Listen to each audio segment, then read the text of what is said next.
Hello friends, in previous video we have seen the design procedure of knuckle joint. Now in this video I am going to design one knuckle joint uh, by using this problem. It is required to design a knuckle joint to connect two coaxial rods subjected to an axial tensile force of 60 kN. So this is the force, axial tensile force 60 kN. The rods are coaxial and small amount of angular moment between their axes is permissible. Design the joint and specify the dimensions of its components. So knuckle joint is there and force is 60 kN. So P is force P is given. So P is equal to 60 kilonewton, that is 60,000 Newton, and the joint is knuckle joint. Now we know that the procedure of knuckle joint, design procedure of knuckle joint. So the first step in design is selection of material.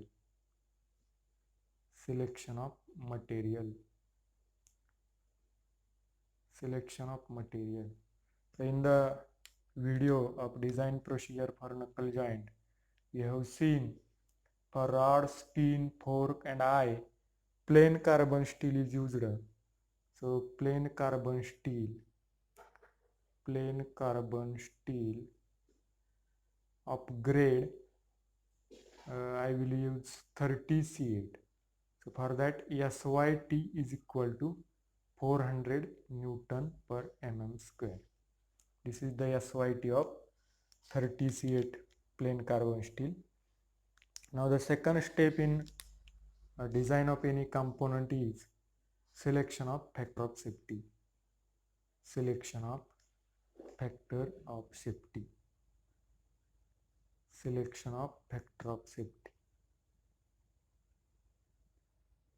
So there is stress concentration in knuckle joint. So use higher factor of safety. I will use Fs is equal to 5. Now the third step is permissible stresses.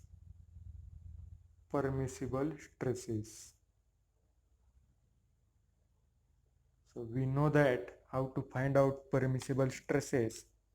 So sigma T is equal to SYT divided by factor of safety. So SYT is equal to 400 divided by factor of safety is 5.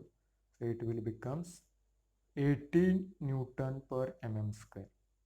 Now sigma C, that is crushing stress, SYC divided by factor of safety, that is 2 SYT divided by factor of safety. So put the values 2 into 400 divided by 5, it will becomes 160 Newton per mm square. Now the shear stress tau is equal to SSY divided by factor of safety, that is 0.5 SYT divided by factor of safety. So 0.5 into 400 divided by 5, it will become 40 Newton per mm square. So these are the permissible stresses for knuckle joint. Now the next step in the design of any machine component is dimensions. And the first dimension is diameter of each rod.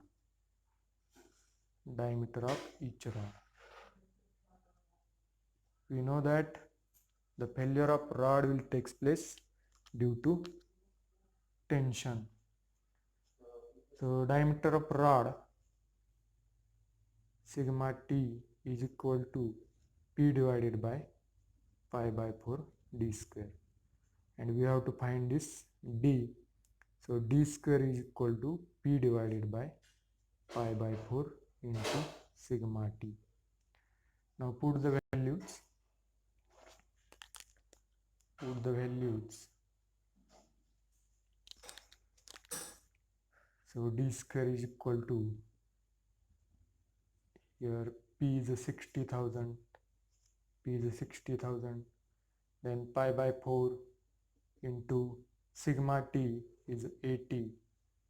So d square becomes, the value of d square becomes 954.929. So take root of your answer, you will get 30.9 mm. So take 32 mm. This is for manufacturing purpose, say for shape design. Now the next step is enlarged dimension of each rod. Next dimension is enlarged dimension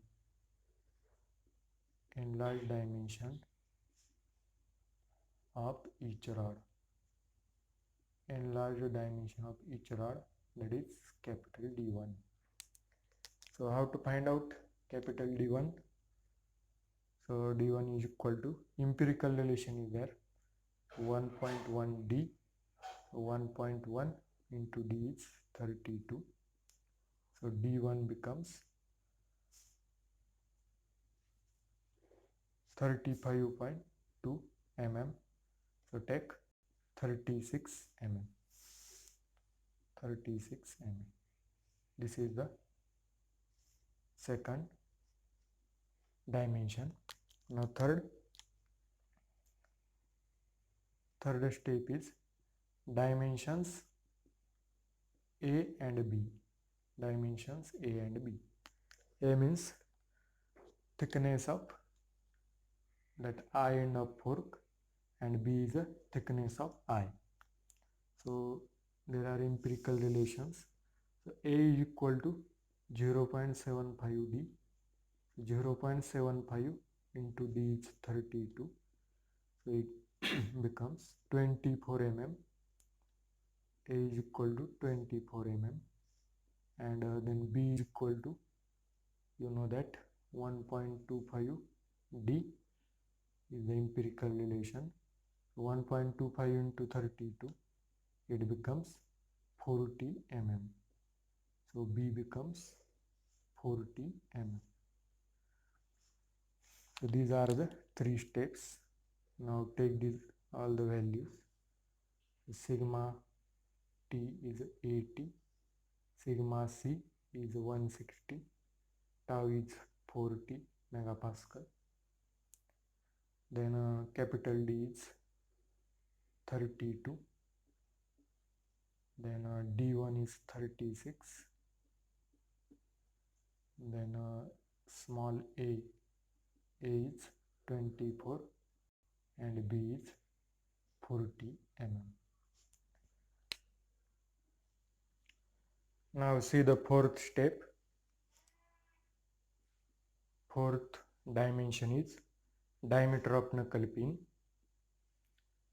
Diameter of knuckle pin. Diameter of knuckle pin, that is small d. So the failure of knuckle pin will takes place by two criteria, that is shear failure and bending failure. So find out D by using both the strength equations. So tau is equal to P divided by 2 pi by 4 D square. Double shear takes place. For that 2 times area is there. So we have to find D. So D square is equal to P divided by 2 pi by 4 into tau. So P is 60,000 divided by 2 into pi by 4 into tau is 40. So D square becomes 954.92. So take a root. D is equal to 30.90 mm. So take D as 32 mm. Now by using bending equation, that formula, find out D again. So sigma B is equal to 4p divided by 3 pi d cube into bracket 3 pi d cube into bracket 4a plus 3b. 4a plus 3b. Now we have to find out d cube, this d cube. So d cube is equal to 4p divided by 3 pi into sigma b into 4a plus 3b. So sigma b is equal to sigma t.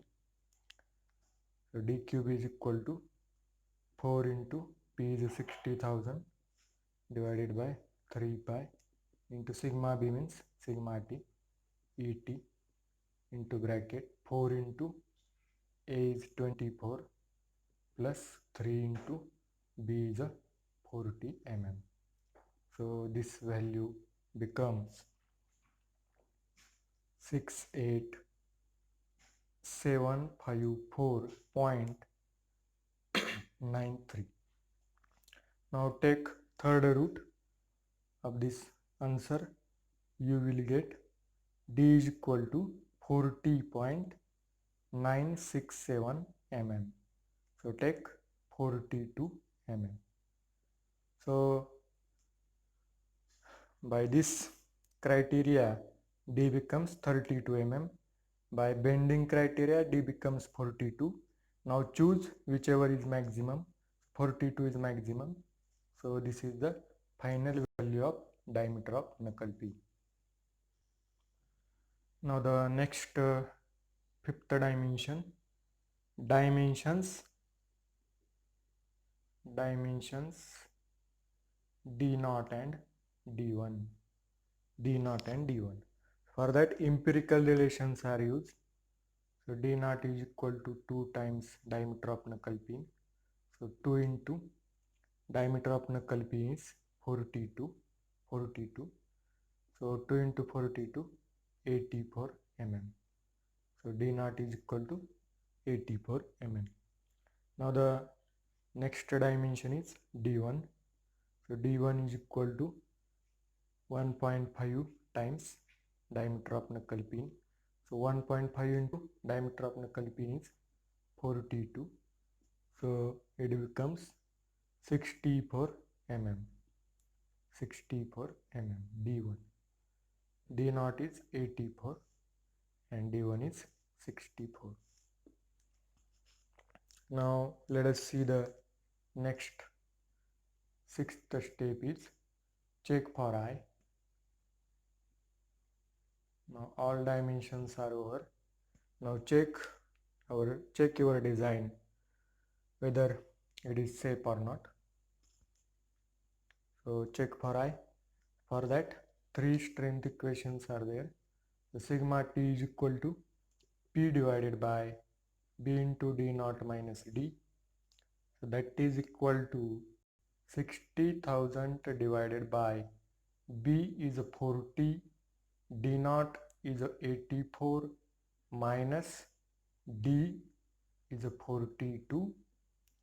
So it is equal to 35.71 Newton per mm square, which is less than permissible stress, that is 80 Newton per mm square. Therefore design is safe in tension. Now sigma c is equal to p divided by b into d. So p is 60,000 divided by b. B is 40, D is 42. So it is become 35.71 Newton per mm square, which is less than permissible crushing stress 160 Newton per mm square. Therefore design is safe in crushing also. Now tau is equal to P divided by B into D naught minus D, that is equal to P is 60,000 divided by B is 40, D naught is 84 minus D is 42. It becomes 35.71 Newton per mm square, which is less than permissible shear stress, that is 40 Newton per mm square. Therefore, design of I, therefore design of I, design of I is safe. Therefore, design of I is safe because all stresses are less than permissible stresses, or all stresses are within limit. Therefore, the design is safe. Now the next step is check for fork. Check for fork. Check for fork. So here also three strength equations are there.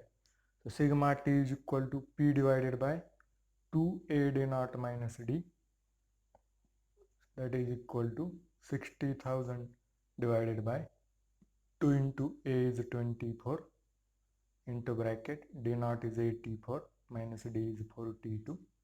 So it becomes 29.76 Newton per mm square, which is less than permissible tensile stress 80 Newton per mm square. Therefore, design of fork is safe in tension. Now sigma C is equal to P divided by 2AD. So 60,000 divided by 2 into 24 into D is 42. It becomes 29.76 Newton per mm square, which is less than permissible crushing stress.